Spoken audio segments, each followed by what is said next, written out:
Olá! Estamos então finalizando o PET volume 2 com a quarta semana de Geografia do PET de Geografia, então para o primeiro ano do ensino médio. Então, nessa quarta semana, a gente vai ver as questões relativas à Agenda 21 e principalmente a parte da Agenda 21 que fala sobre a gestão dos recursos hídricos. A gente tem que a Agenda 21 é um documento que fala da importância, né, de se preservar, de procurar um desenvolvimento local, regional, global, que não venha comprometer as gerações futuras, né?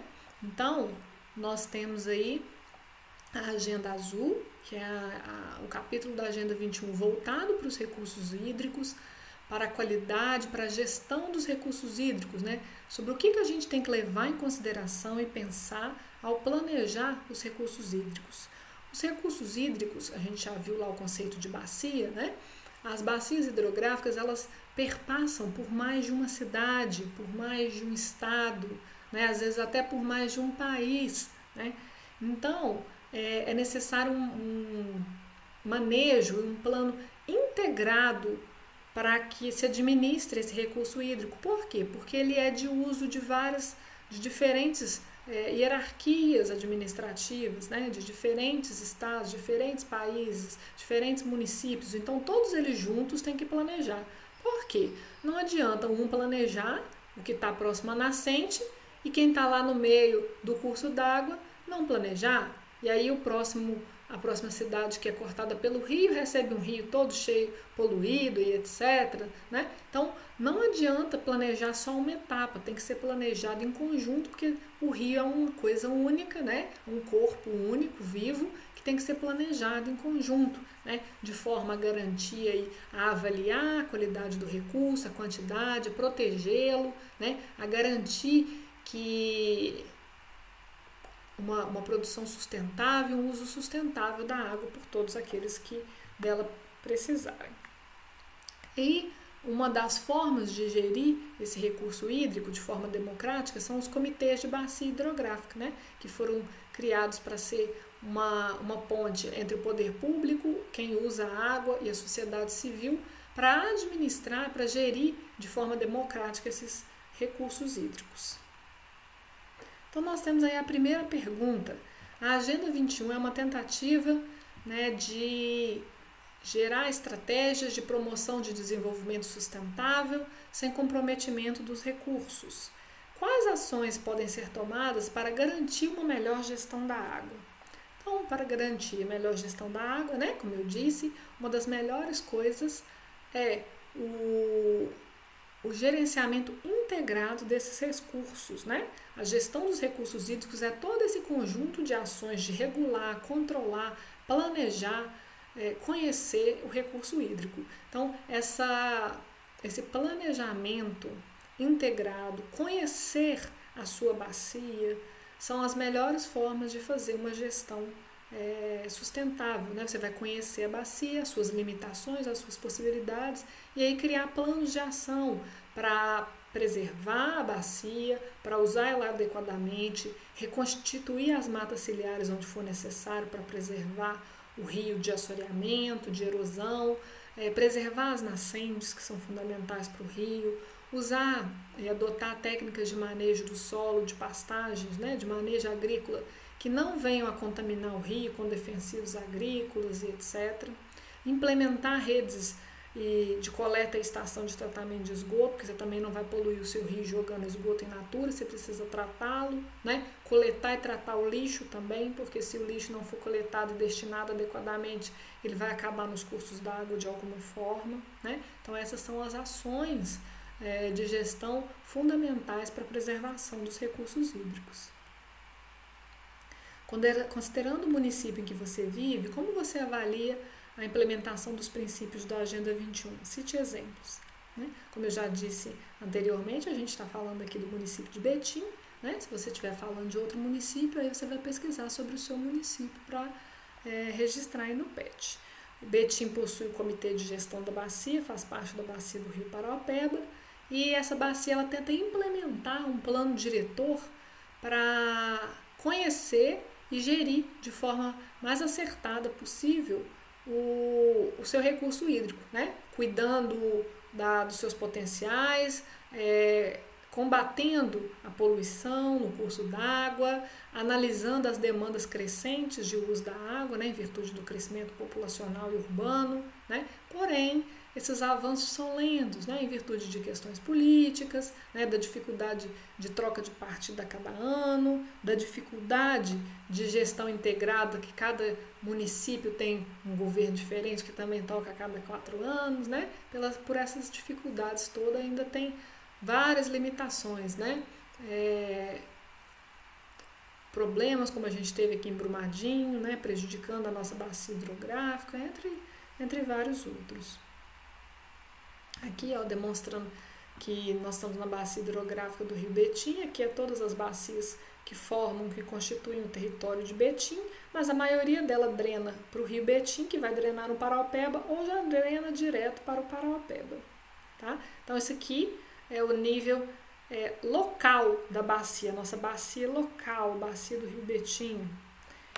Em nível estadual, a gente faz parte da bacia do Rio Paraopeba, que é o Paraopeba em nível estadual.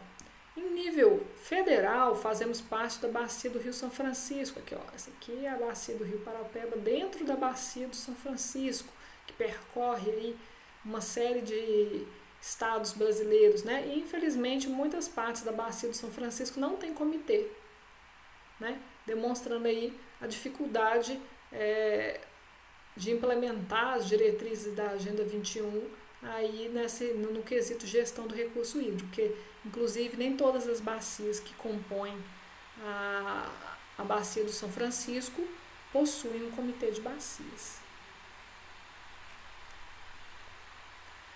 3. Comitês de bacias foram criados para gerir o uso da água em diferentes escalas. Como são organizados os comitês?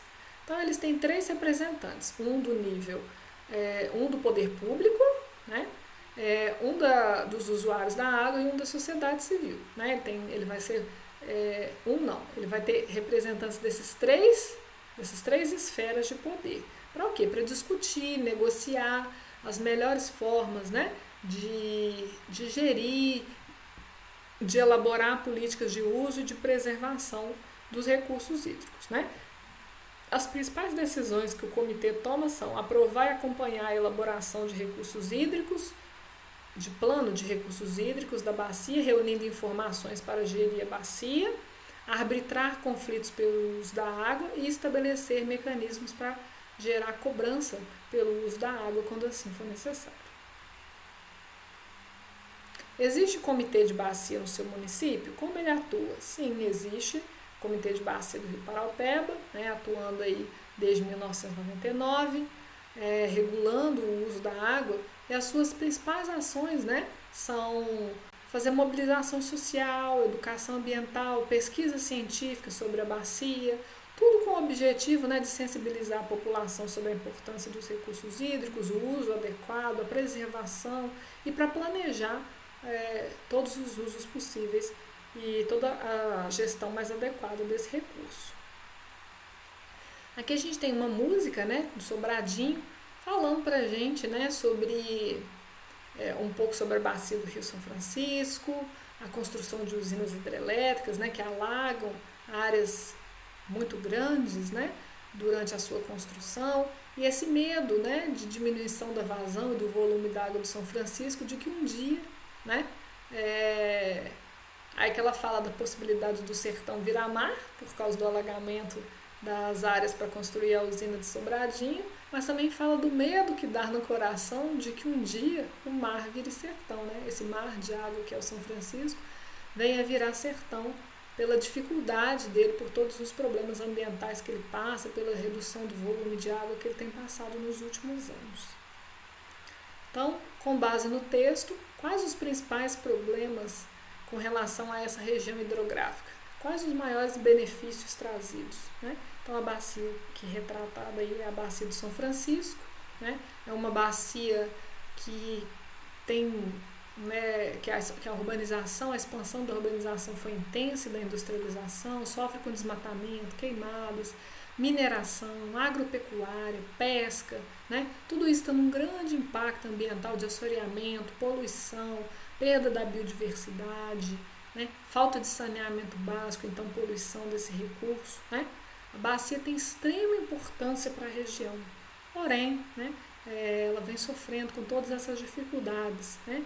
Benefícios: construção da usina hidrelétrica, que gera eletricidade para várias cidades do entorno. O rio apresenta potencial de navegação em algumas regiões, né? A transposição do Rio São Francisco, que tem pontos positivos e negativos, né? A transposição do Rio São Francisco é a construção de canais artificiais que tiram a água do rio e levam a água para outras localidades que sofrem com a seca. É bom para as comunidades que vão ser beneficiadas com essa água, mas a água dentro do sertão nordestino sofre com muita evaporação e perda do volume da água. Quem são essas pessoas atendidas? Esse benefício é real? Não existe outra solução?